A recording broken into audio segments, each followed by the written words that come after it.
for my lectures.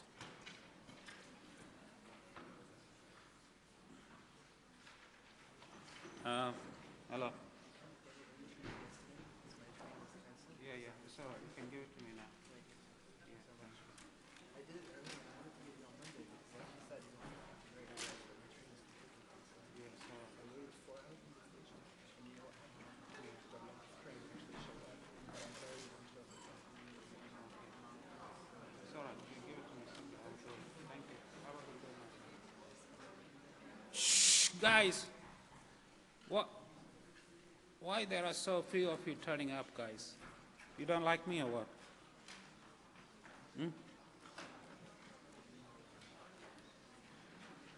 Anyway, I will mark the remaining quizzes this morning, and I will email your mark and your feedback and your scanned version of your quiz later this morning. So check your email.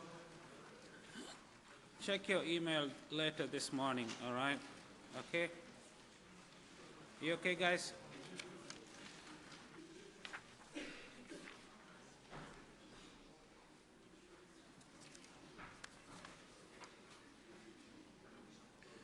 So last week we talked about summary statistics, and we also talked about graphical means of displaying data. All right. This week I'm going to talk about two distributions. One of them is the normal distribution. I'm sure you know that. And the other one is the binomial distribution. I'm sure you know that too, right? But before I do that, I'm going to, because one thing I noticed with quiz 2, I marked the majority of quiz 2 so far. The one thing I noticed is that many of you have problems doing the sums, right? So I want to tell you a few things about sums.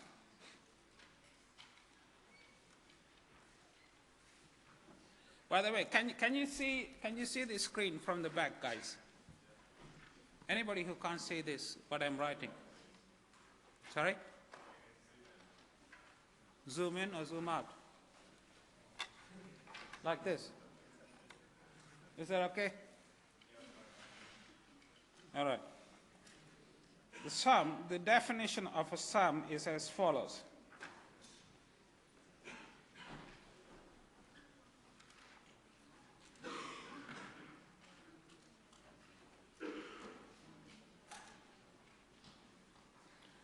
This is how a sum is defined, okay?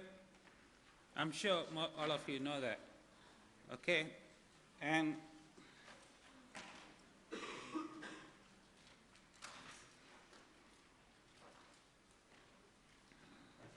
okay, first property is as follows. If you have a sum I from 1 to n of a constant c is a constant, then that's the same as n times that constant. I'm sure you know this, right? If you don't know this, try to remember. If you have a sum of a constant multiplied by xi in brackets, right? Then this is the same as constant multiplying the sum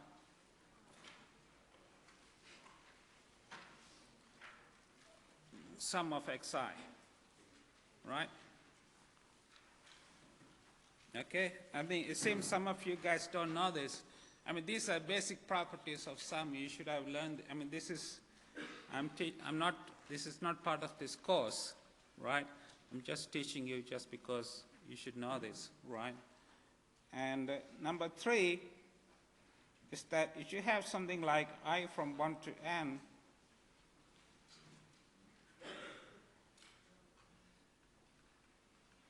where c and d are constants, right?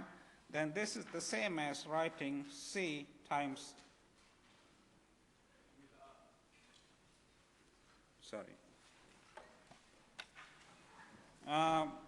c times xi plus n times the constant d, right? All right, so these are three basic properties of sum, and if you don't know them, I saw while marking yesterday, I saw some of you making mistakes, on sums. So I wanted to say this to you, okay? Okay. All right, guys. The next one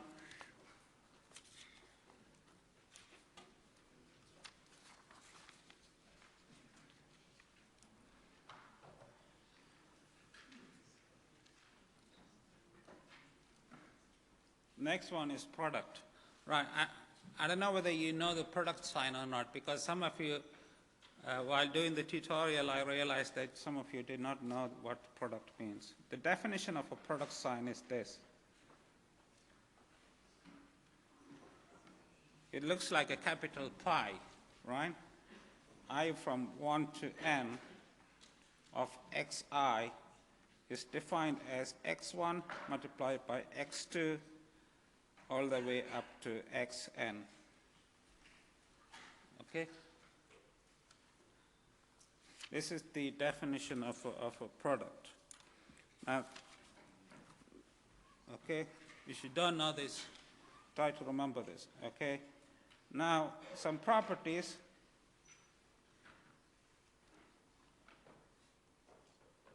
Number one, if you have a product of a constant from I from 1 to n is the same as the constant raised to the power n. Okay? Number two,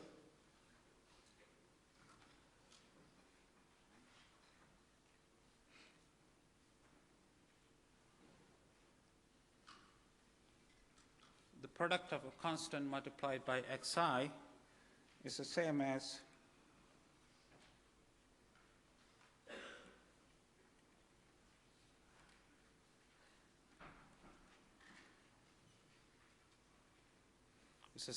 this, right? Okay, number three,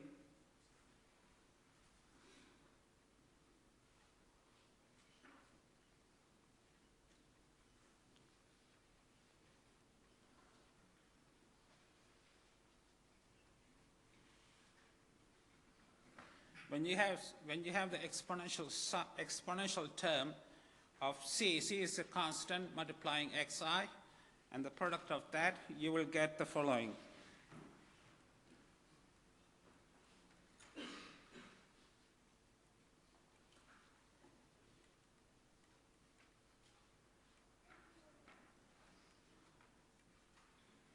Okay?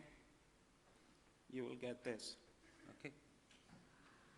And also it's true with xi replaced by any other term, right? So for example, if you have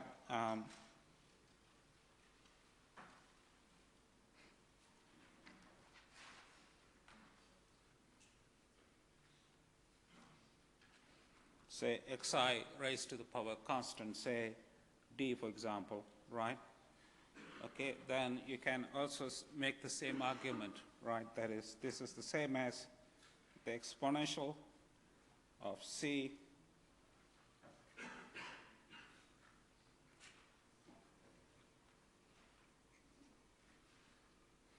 all right, that's number 4. And number 5, this is a property I've seen over the years that many people get it wrong, okay, that if you have a log,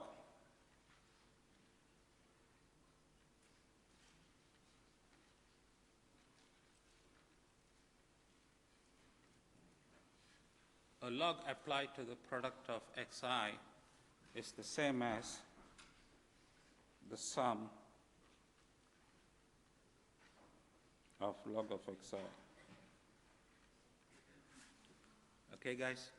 So these are These are some 5 properties of the product sample, okay? And we will use all of these properties later in the course. So try to remember, if you don't know this, guys, try to remember them, okay? Okay?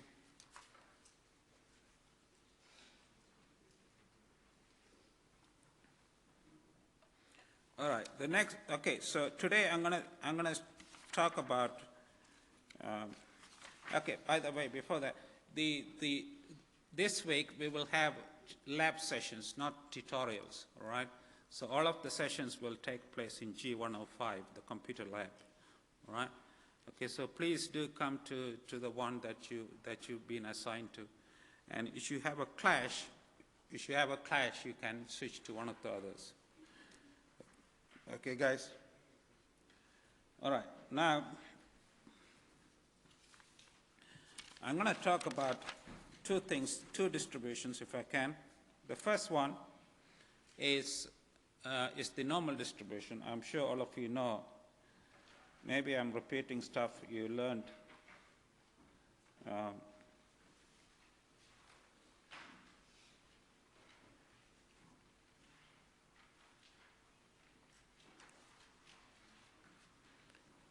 I'm sure all of you know the normal distribution, right? It is the most popular continuous distribution, but it's not the first. It's by no means the first continuous distribution. It's not by no means the first continuous distribution, right? Okay. So the definition is as follows.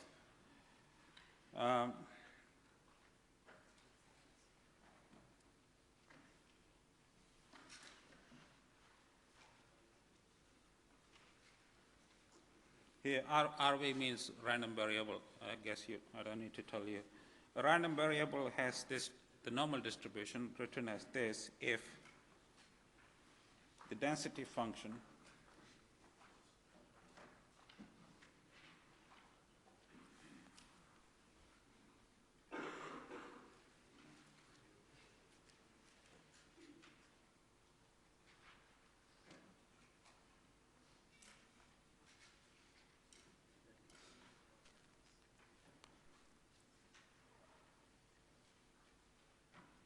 if the density function takes this formula here, right, where x is lies between across the entire real line, minus to plus infinity, mu, the whole real line, and sigma is a positive parameter. Right, so there are 2 parameters, mu and sigma, right? And mu is known as the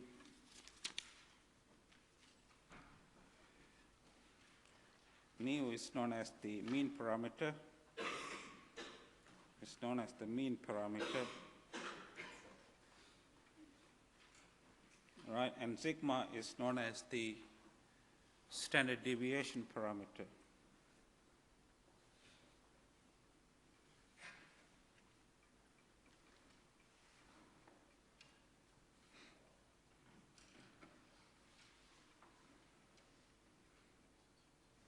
You will see in a minute why mu is known as the mean parameter and why sigma is known as the standard deviation parameter.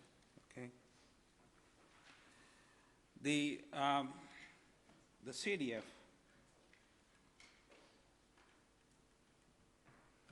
this is the PDF. Remember, this is the notation I mentioned earlier in the course, that this is the notation I will use for the PDF. So the CDF of x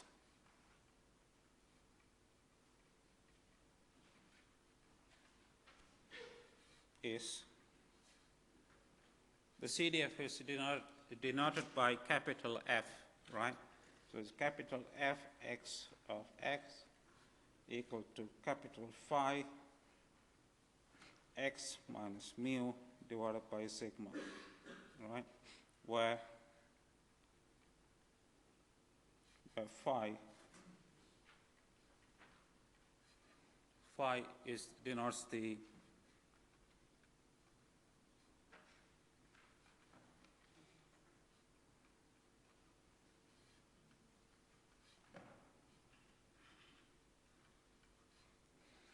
Okay, the phi denotes the CDF of a standard normal random variable. I mean n01, that is mu equal to 0 and sigma equal to 1, is known as the standard norm. I'm sure you know it's known as the standard normal variable, and phi denotes the CDF of this, right? Okay, guys? Any questions, just feel free to shout at me. And all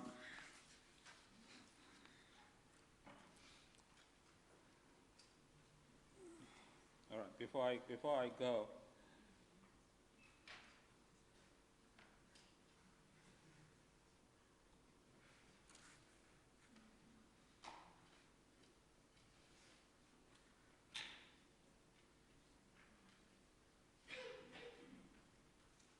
a property of the function phi is the following, that phi of minus x is the same as 1 minus phi of x. Right? Okay. All right. The next thing I'm going to talk about is R commands. And I know some of you hate R, but remember, R is a very useful package, and you will find, especially when you look for jobs after your degree, I mean, you will find knowing R is a big plus, right? So I mean, and plus it's a free package, so you can download to your laptops or iPhone or iPad and use it anytime, okay?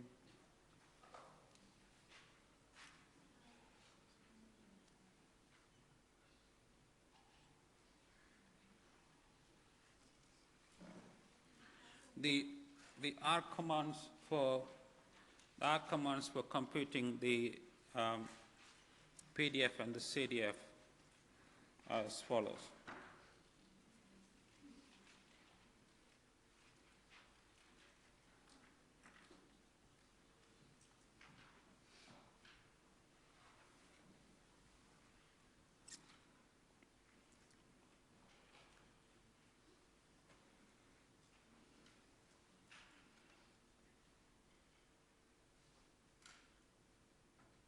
You should use this command, dnorm x comma mean equal to 0, st equal to 1, then it will compute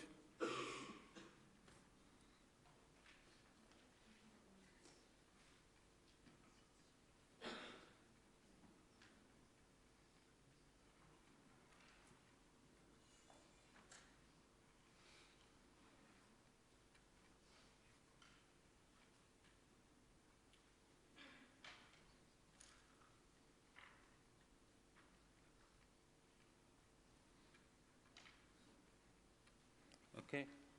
This command will compute the PDF of the standard normal random variable at the values specified by x, right?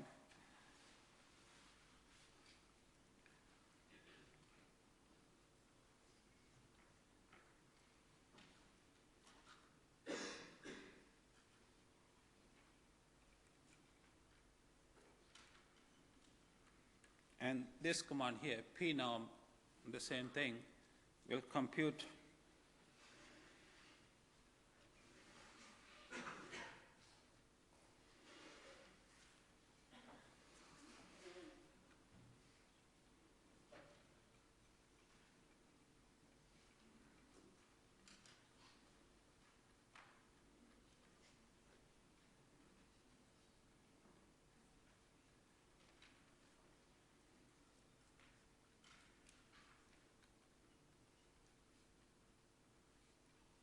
okay, it will compute the CDF of this variable at values specified by x, right? Okay, so I have chosen mean to be 0 and st to be 1, but it can be anything. The mean represents the value for mu, and st represents the value for sigma, right? Okay. It doesn't need to be 0 or 1. It can be any other value, okay? Okay, guys, any questions so far? Now, sometimes in the exam, especially in the exam, you don't have access to R, of course. So in that case, you will need to use tables. So this is where tables comes in. Tables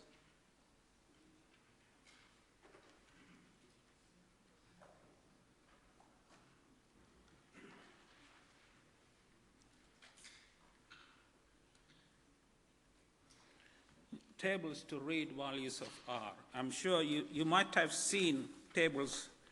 I don't know whether this is eligible or not, but hope it is. Can you see this, guys, or no? This table here, I gave you a copy of this table. It's in it's this booklet I gave you at the beginning of the class, of this course. If you look back in this booklet on page 6, if you look at page 6 of this book, there is this Z table or Z table. What this table gives you is the values of the function capital Phi. So for example, okay, let me put this over here so you can see it. Hopefully, let me zoom it in. Zoom. Is it better now, guys? Okay. Now, example. Suppose I want to read phi at, say, 0.11. Okay? So I want to know the value for phi at 0.11. So what you need to do is you go along the first column, right, and look for 0.1, which is this one. Okay? And then you go along the first row and look for 0.01, which is this one. So the value will be this. So this is 0.5.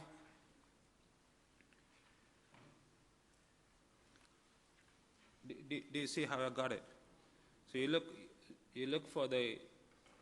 look along the first column and then the first row until you pick the value 0.11, all right?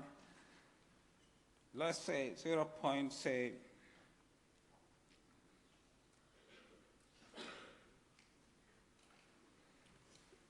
Let's look for 0.5 at 2.98. So in this case, you will first look for 2.9. You look for 2.9 along the first column, right, which is over here. See, this is 2.9. Okay, and then you look for 0.08 along the first row. So you should go to the row, the 0.08 is over here. So the value that you get, is this one.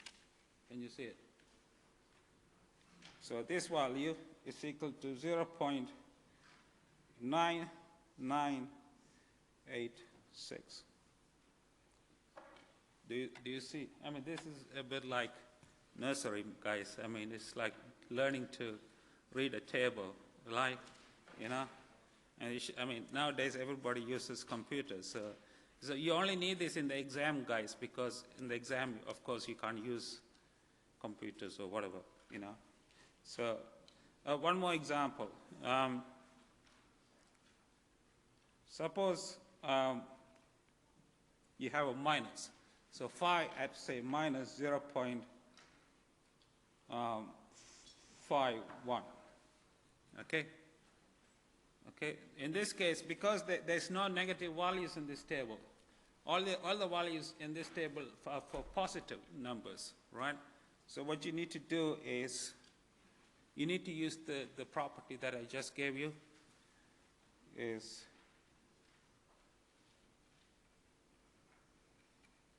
Okay, this is the property that I just gave you, which says that phi at minus x is the same as 1 minus phi at x.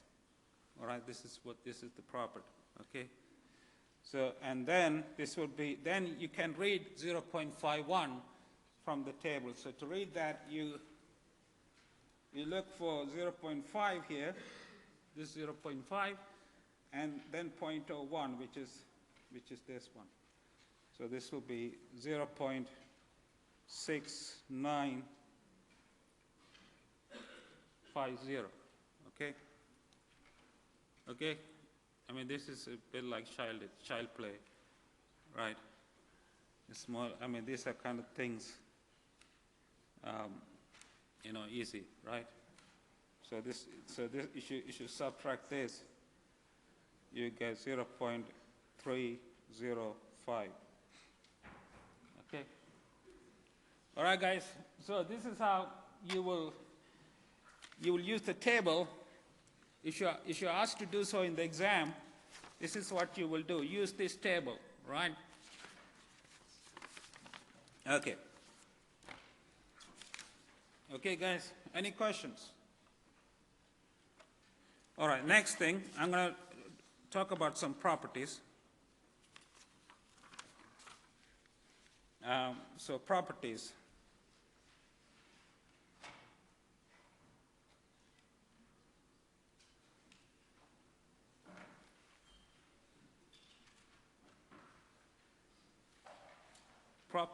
Properties. Number one,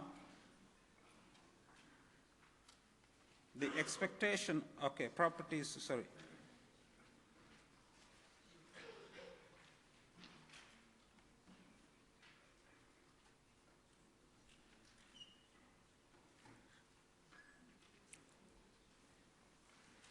You guys okay? Number one is the expected value of x is mu. So this is exactly why mu is known as the mean parameter, because the expectation of x is mu, right? Number two, the variance of x is sigma squared.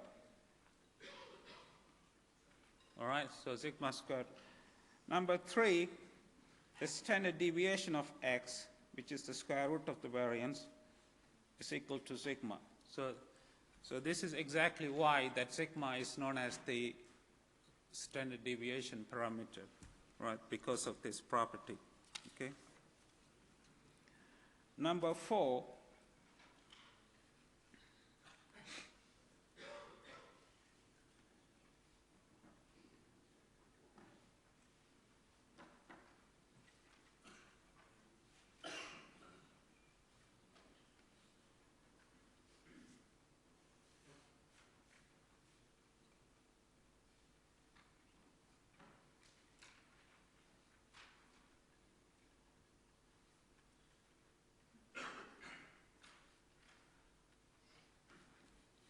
if you have two variables, x1 and x2, they are independent normal variables, right? Then the following property is true. That is A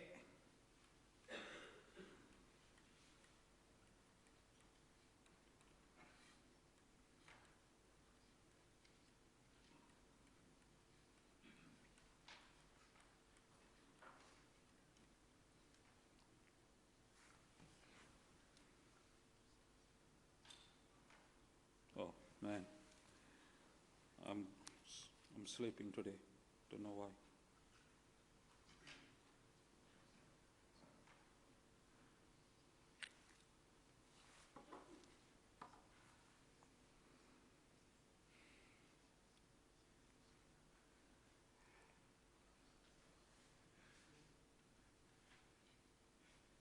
Excuse me. So this should be A mu1. So this should be, I don't know whether I can write on top. This should be mu1, okay? And this should be mu2, okay? You follow me? This should be A mu1 plus B mu2 plus C. And that's the mean parameter. The variance parameter is A squared sigma 1 squared plus B squared sigma 2 squared, okay? That's property number 4. Okay, and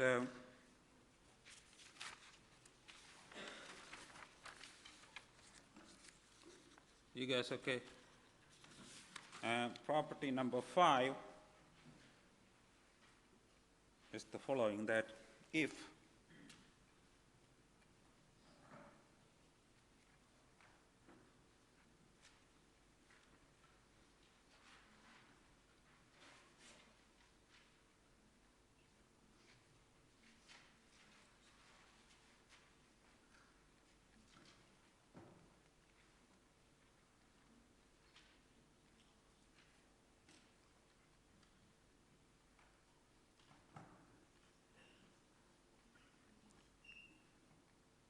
right? If you have p independent normal variables, right, then the following is true.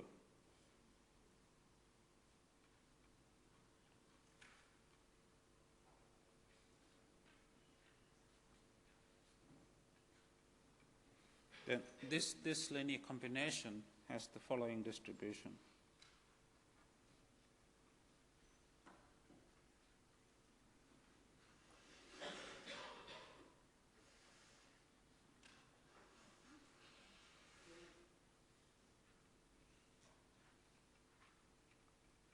So it should be P, not N.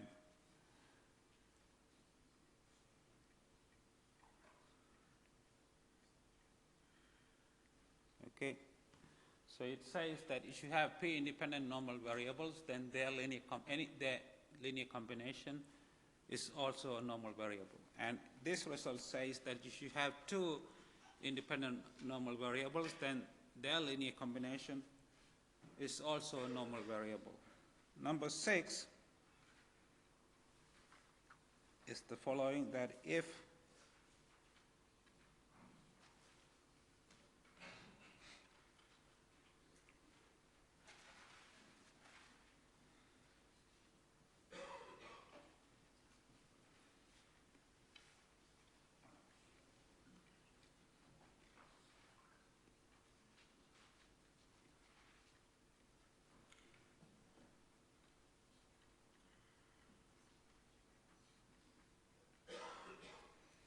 you have n independent normal variables, then the sample mean x bar, I'm sure you guys know this,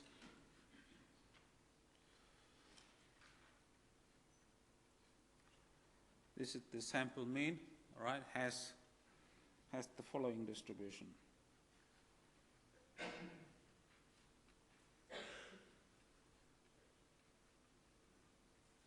Okay. So it has a normal distribution with mean mu and variance sigma squared divided by n. Okay. And that's number 6. Number 7, this is the last one. Number 7 is the following, that if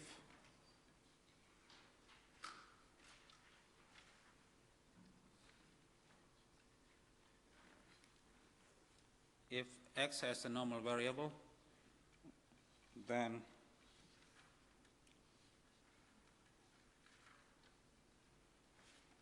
this guy here, which is usually denoted by z or z, right, has the standard normal variable.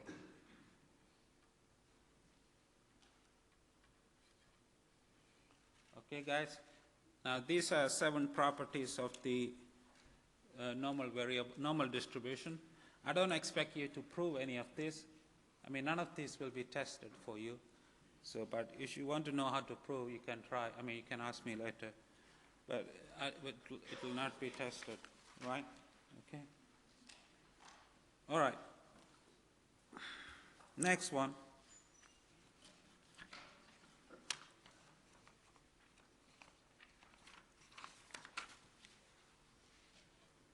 Next one is estimation.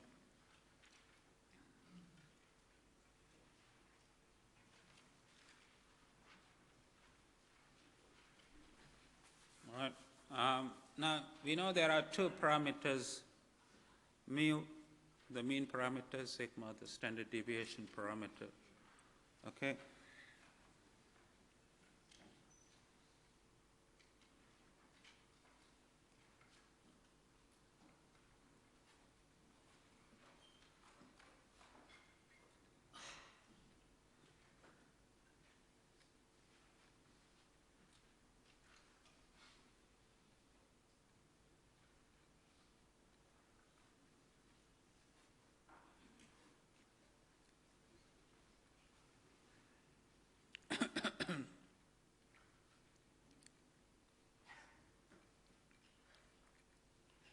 All right, suppose you have a data set which is assumed to be a random sample. Remember, do you guys remember what a random sample is? I taught you this last week. or the week before last week, I can't remember. A random sample is just is a collection of data which are independently distributed of each other, and they also have the same distribution, right? Do you remember that? Yeah? So given a random sample from a normal distribution,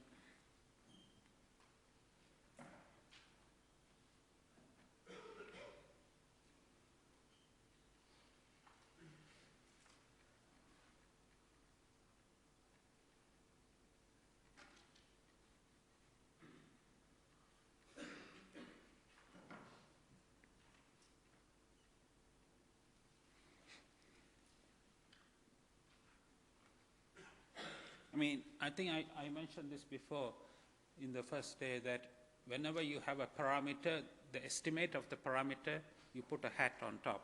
So mu is a parameter, right? And if you have an estimate of it, you put a hat on top. So it becomes a mu hat, okay? So mu hat is an estimate of mu. And for this case, that when you have a random sample from normal, mu hat can be estimated as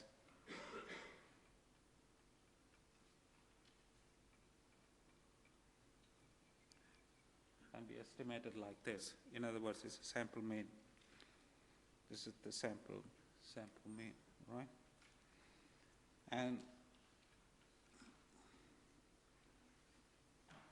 And sigma squared hat. So the hat applies to the entire thing, right? Can be estimated like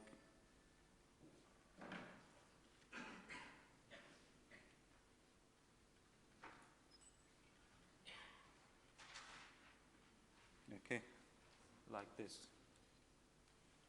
All right, guys, so again, I don't expect you to know the proof of this, but all of what I have said can be proved mathematically, right? Okay, but when you go into second year, you'll be taking a course called Statistical Methods, which is a semester 2 course, yeah, next year. And in that course, you will learn how to prove all this stuff, right? All the stuff that I talked about, you will know how to prove them, right? But this course, I'm just stating them without proof, okay? So here, in this slide here, I have said that when you have a random sample from a normal distribution, you can estimate the mu parameter by this, the sigma squared parameter by this.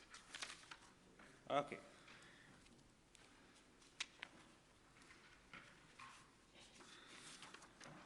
Now I'm going to do a couple of examples if I have time. So example 1.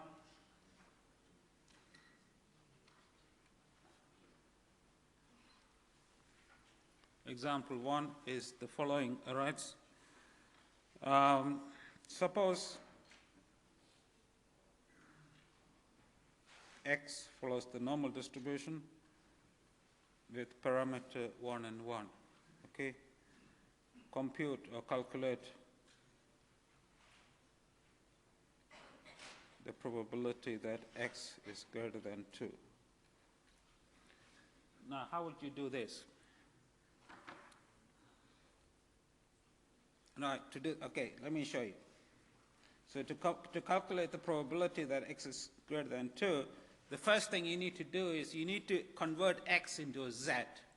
Remember what a z is? This is the z here, right? Z has a standard normal distribution. To convert into a z, you need to subtract a mu and a sigma and divide by sigma, right? So I'm going to do that. So it's going to be x minus mu is 1, sigma is 1. Okay? So this guy here becomes a z, right? Because of the property that I just mentioned. This property here, guys. This property, can you see? This property, okay? So z greater than 1, okay? Now, by the complement rule, you can write this as 1 minus the probability that z is less than or equal to 1. Now, because z has the standard normal distribution, right, this is 1 minus phi at 1. Okay, now phi at 1 we know how to read. Let's go back to the table. Let's go back to the table. This is the famous table, guys. Now, if you look, I know let me zoom in. If you look at this table, what is phi of 1? Can somebody tell me? So you look for 1 along the first column, right, which is, you are here, and then 0 along the first row. So this is what you get. So the answer is 1 minus 0.8413. Okay, do you follow me? Yeah, okay, it's easy, right? It's like, okay, so that's example 1. Example 2, so let me put this here. Sorry, example 2.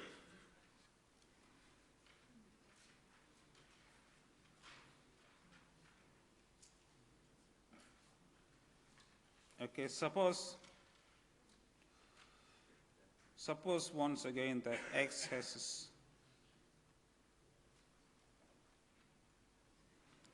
this distribution, right? And we want to calculate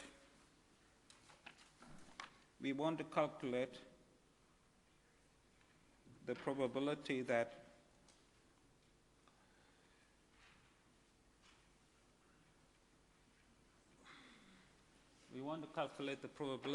x is between -1 and +2, right? Okay. So how do we do this? It's the same approach as in example 1. So you start with the statement, okay? Then I'm going to convert the x into a z, right? To convert x into a z, you need to do the following: -1 divided by 1, x minus 1 divided by 1, 2 minus 1 divided by 1. You with me? You see why I'm doing this? Because I want to convert x into z. So this becomes the probability -2. Okay?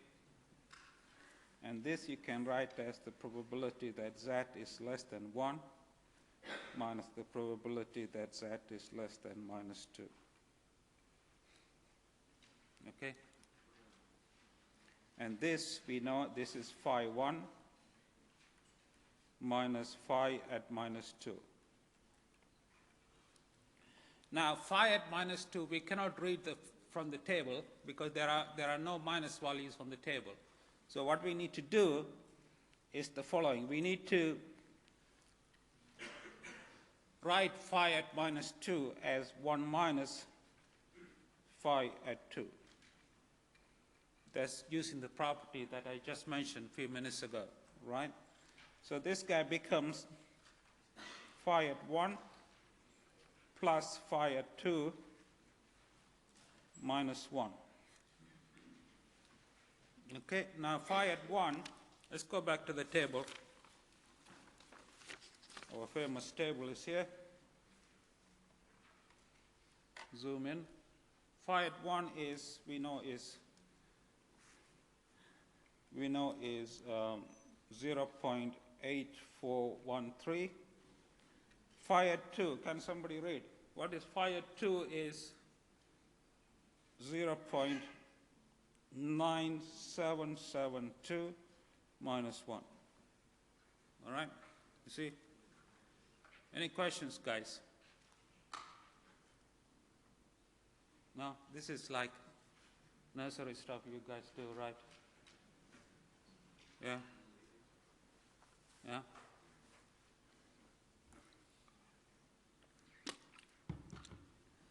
Okay, so that's 2 examples. Now,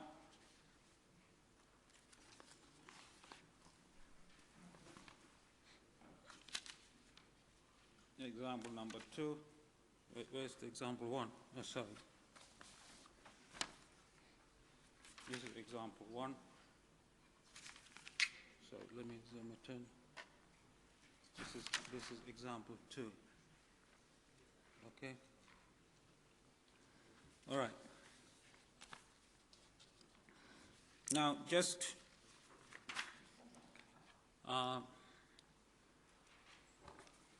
an introduction of the stuff I will talk about on Thursday.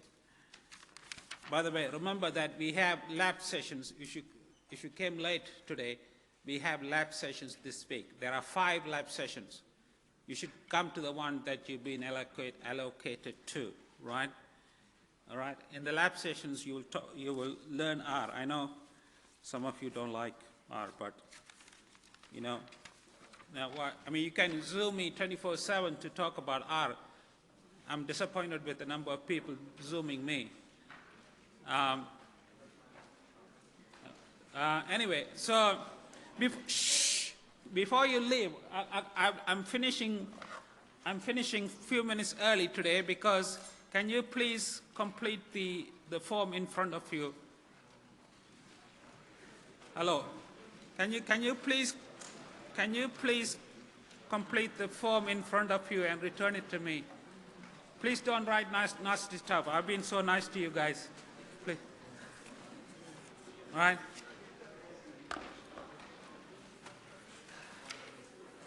Yeah. Thursdays, I don't have. See, I'm supposed to have that the statistics thing. Thursday we have 11 to 12 lecture. Right. Sorry. Yeah. See, like last week, for example. Oh no, is it Wednesdays?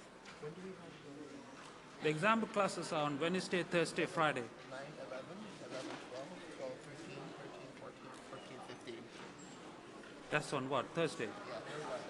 So 9 to 15. So last week, when they were doing the programming class, I kind of did it completely on Wednesdays. you can come to Wednesday or Friday. Right, Friday. Friday 11 to 12, yeah. Wednesday I also had something. Yeah. All right, thank you. You're done.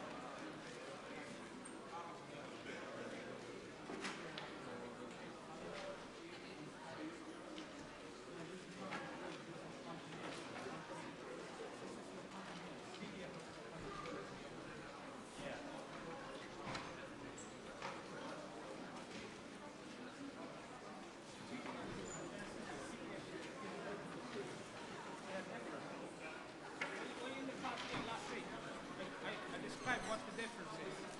The seat, can I write down?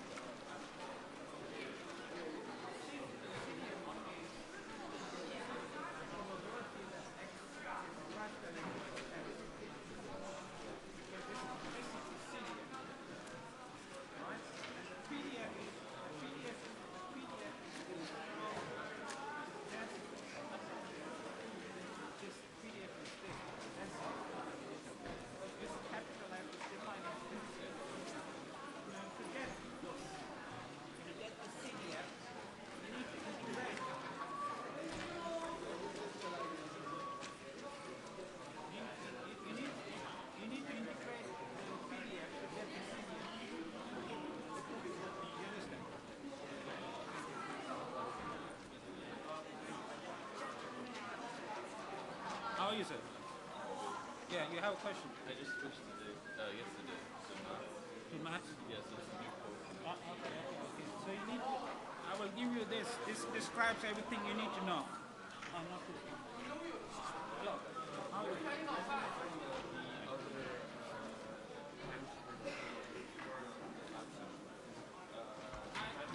This is in the email I sent to you last Friday. Okay. It's in the email I sent to you.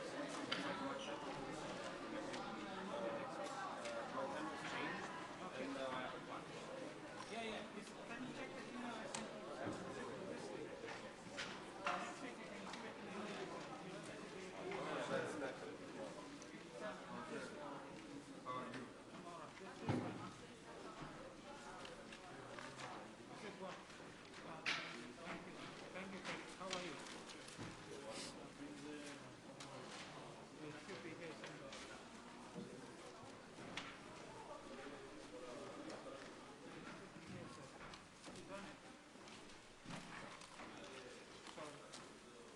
sorry to take your time. It's sir. all right. Just too many questions.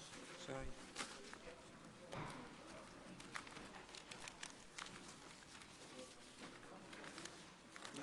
Which department you from?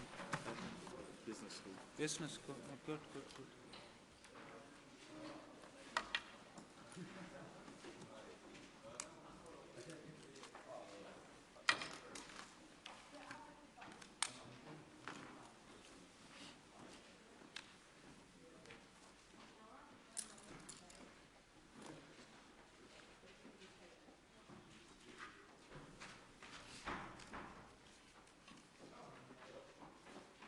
ID, can you pick up everything, please? Yes, everything.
Can you pick up all our